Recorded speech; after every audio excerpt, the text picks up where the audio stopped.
Hello everyone and welcome to Rulebreaker. Today we're going to take a look at one of the fancy new races from Prophecy of Kings expansion for Twilight Imperium 4th edition. Hope you're excited because I know I am. The first ones we're looking at in the series are the Titans of Ul. These guys are mental. They're absolutely crazy. I ran a quick poll on the channel to ask you guys which one you wanted to see first, and you picked the most complicated race of all of them, so thanks for that. But here they are in all their glory. Alright, so who are these guys? Essentially, they're ancient robot dudes who were made by the Gene Sorcerers, the Mahact guys. And their thing in the game is kind of PDS units and weird ways of getting them into the game that other players can't get, as you'll see very shortly. They start with two technologies, one old and one new. The old one from the original game is anti-mass deflectors, and one of the new ones from the expansion, Scanlink Drone Network. So let's just have a look at those. Anti-mass deflectors, you can your ships can move into and through asteroid fields, and when other players' units use space cannon against your units, apply a -1 to the result of each die roll. So you guys should be familiar with that by now. And Scanlink Drone Network, one of the new techs. When you activate a system, you may explore one planet in that system that contains one or more of your units. So it basically allows you to explore multiple times on the same planet when you've got this tech out there. So, and you'll see why that's important for them quite soon. Their starting units are a dreadnought, 2 cruisers. What else they got? 2 fighters, 3 infantry, and a space dock. And this setup is a little complex, as you'll see when we flip over the board.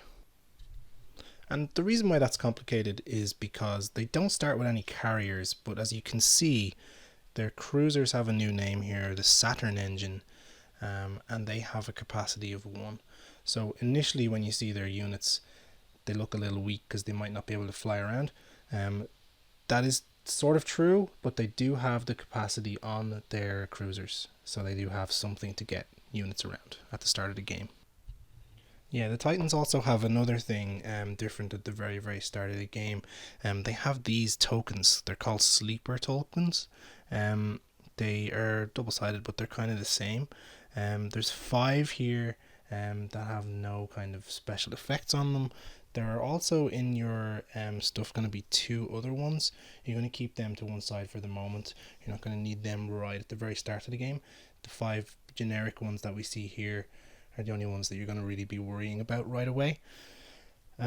So once you have all of their stuff into their system, you can see that it does look a little bit sparse. There's the notable lack of carriers is kind of alarming, even when you know the thing about the cruisers, but they basically can fly further with that, meaning they can potentially do some exploring early, which is what these guys like to do. Elysium, their home system, has 4 resources and 1 influence. It's pretty resource heavy. I like that. I think that's good for these guys. Again, if you're worried about not having carriers, you can buy them pretty quickly and bulk up if you need to, because of your home system having so many resources on it. So that's nice. Yeah. Alright, let's take a look at the different racial abilities for the Titans of Ul here. The first one is Terragenesis. After you explore a planet that does not have a sleeper token, you may place or move 1 sleeper token onto that planet. So that's, again, it's these tokens that you get at the start of the game. Exploration is when you take control of a planet for the first time. You can do an action called Explore. There's a separate video on that for you to check out if you don't know what that is. Awaken is their next ability. That's after you activate a system that contains 1 or more of your sleeper tokens. You may replace each of those tokens with 1 PDS from your reinforcements. So you're probably starting to see what these guys are all about when you combine that with what their PDS actually does. So yeah, look at it there. Their PDS is totally different to any other in the game. It's basically a unit that does different stuff. As you can see here, their PDS is called a Hell Titan, and it has the ability This unit is treated as both a structure and a ground force, such as an infantry. It cannot be transported, so you can't pick it up with you and fly it around, but you can have it on ground combat, basically. It has loads of abilities. It has planetary shield, just like a PDS usually does. It also has sustained damage. We've never seen that before on a PDS, so it can take a hit, survive, go to its side like this, and then it'll need another hit before it's destroyed. It has Space Cannon 6, pretty standard, and then it also has Production 1, so you can use these like a mini space dock in systems that you don't have a space dock in, which is very interesting, especially when you are building them so often with these sleeper tokens instead of the construction strategy card. This Combat 7 only applies when you're using them as an infantry ground force, which is not as good as the 6, but still really good because they're super versatile that way. And their third ability, Coalescence, is if your flagship or your Awakened faction ability, which is the one we just spoke about, places your units into the same space area or onto the same planet as another player's units, your units must participate in combat during the space combat or ground combat steps. That's basically just a clarification for timing. It's not really an ability. It just means that, hey, if you put something in and it's in the same space as another person's units, they gotta have a fight, essentially. That's what that's all about. So just again to call out, the PDS is totally different. They also have this capacity on their cruiser, so that's totally different. And now let's take a look at their flagship in a bit more detail. Alright, so the Titan's flagship is called Uranos, and it has the ability Deploy. After you activate a system that contains one or more of your PDS, you may replace one of those PDS with this unit. So yeah, Deploy is essentially what this says. It's put something into play based on some other factor. So yeah, you're probably already able to see the combo. You know, you're putting down your sleeper token, you're making that into a PDS, and then you're converting that into your flagship. So yeah, that's pretty powerful. The flagship itself is relatively standard enough, other than the fact that you can place it in for essentially free. It normally has a cost of 8, but let's be honest, you're probably never going to use that for that purpose. It has combat of 7, rolling 2 dice. It has move of 1, and it has a capacity of 3. So as far as the flagship goes itself, it's not one of the most powerful flagships in the game. The fact that you can just drop it in for removing a PDS in a system offers a lot of flexibility, particularly now that you can carry things around or do a bit more damage or take a few more hits. So yeah, really very different take on the flagship here with the Titans of Ul. Alright, if you're finding the Titans of Ul a little bit complicated, you can be assured that their racial techs are pretty straightforward. They are both unit upgrade technologies. The first one being a straight up upgrade for their cruisers, their Saturn Engine 2. It upgrades them from a 2721 to a 2632, and also gives them sustained damage, making these really good units. Remove a 3 like usual, but that capacity is super cool, and having that sustained damage is interesting, taking a few extra hits. The other one, the Hell Titan 2, it's basically like a PDS2, just that it's still going to be a ground unit with a combat of 6. That's the main difference. It still has production, it's still 1, and the space cannon is upgraded from 6 to a 5. So quite straightforward racial technologies, at least for these guys. Okay, let's talk about their promissory note. So they have a really interesting promissory note as well. It's called Terraform. Now you may remember this token earlier, one of the ones that looks like a sleeper token. You're going to need that one when you're talking about your promissory note. So this one reads action, and remember, promissory note is an action for the person who you're handing it to, not for yourself. And it reads, attach this card to a non-home planet you control other than Mechatol Rex. Its resource and influence values are each increased by 1, so +1/+1. And it is treated as having all 3 planet traits: cultural, hazardous, and industrial. So there you go, you're basically given a single planet a really hefty boost in lots of different ways. And bear in mind, exploration for these 3 different tokens applies. So you're going to have lots of additional stuff that you can explore. This is a really powerful promissory note. I think people are going to want this, particularly with how useful exploring is going to be in Prophecy of Kings.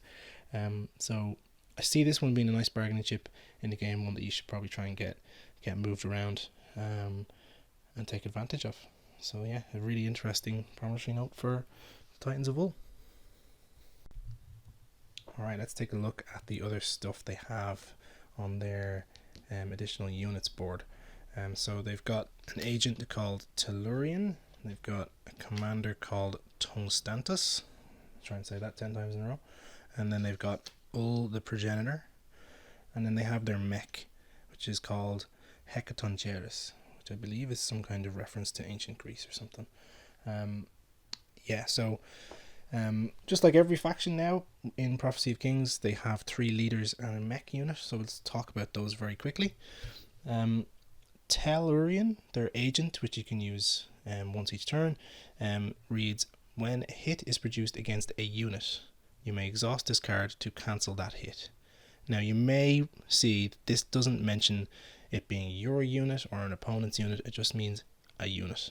So my interpretation of this is that you can basically cancel any hit on the board in any situation.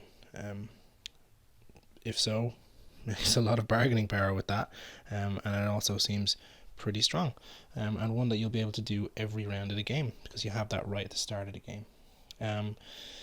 The commander is unlocked when you have 5 structures on the game board, and as the Titans of Wool, you're going to probably be going crazy with PDS units, so you're going to get this probably quite early in the game, and when you do, you flip it over and it reads, when 1 or more of your units use production, you may gain 1 trade good. And remember, your PDS also has production, so you're going to have production on these and your space docks, meaning you're going to probably be hoarding up a lot of trade goods throughout the game. The hero character, Ul the Progenitor, his unlock is have 3 scored objectives. Again, there's a clock on that might take a while, might be a couple of rounds, might be 3 rounds, depending on if you're going to do your secret objective early or not. And when you unlock him, assuming it is a him, turns into Geoform, which is an action. Ready Elysium and attach this card to it. Its resource and influence values are each increased by 3, and it gains the Space Cannon 5 multiplied by 3 ability as if it were a unit. So it essentially turns your home system into a mega planet that also has a triple PDS on it, the ultimate deterrent for people to invade you.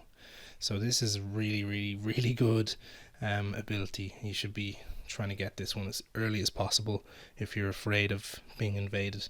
Also, those resource boosts are going to allow you to make really big armies really, really quickly. Onto the mech. So Hecatoncheirus, this is a really interesting mech unit. Here we are here. A cost of 2 and a combat of 6 with sustained damage, and deploy. When you would place a PDS on a planet, you may place 1 mech and 1 infantry on that planet instead. And bear in mind, you're going to be placing quite a lot of PDS units down due to the awaken ability with the sleeper tokens. So I think you can take the mech and the infantry instead of those PDS if you want each time. So there's a lot of flexibility there with the Titans of Wool. So wow, they've got quite a lot of diversity going on with their units, placing things in weird times, really super defensive with this, making them absolutely crazy faction, much like every faction in the game now that this expansion is in. So yeah, that's the Titans of Wool. Hopefully this was clear and you understood everything and you're excited to play as them. I know I am. They're absolutely crazy. I'm super excited to see if they can be as strong as I suspect that they are in gameplay. So, thanks very much for watching, and we'll be back with another race video very soon.